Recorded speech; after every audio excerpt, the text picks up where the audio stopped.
บายดีเพื่อนพี่น้องผสมธรรมชาติยามบ่ายๆเนาะ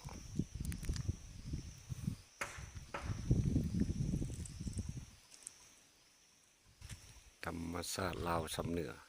ชนบทลาวสำเหนือพี่น้องวิถีชีวิตของชนบทลาวสำเหนือ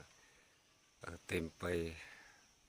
ด้วยทรัพยากรธรรมชาติอุดมสมบูรณ์ป่าไม้เขียวขจีเนาะท้องทุ่งนาแต่ว่าเสียดายบ้านคอยนี่จะบ่เฮ็ดนาแสงได้พี่น้องเพราะว่าอากาศหนาวเนาะจะเฮ็ดนาได้ฤดูเดียว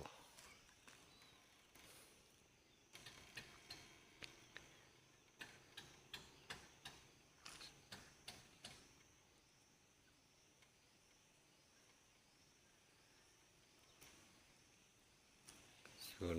การพัฒนาของบ้านนี่ก็พัฒนาได้ค่อนข้างไวเนาะพี่น้องเนาะภาครัฐคันถึงเพิ่นก็เอาใจใส่อยู่เพราะว่าถนนหนทางก็กำลัง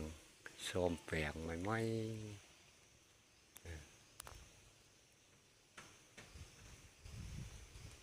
นี่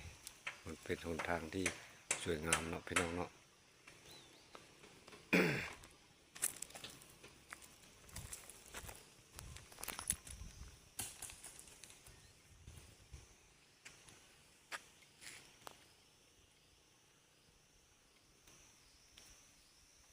โอเคเนาะโอกาสหน้าพบกันใหม่พี่น้องสบายดี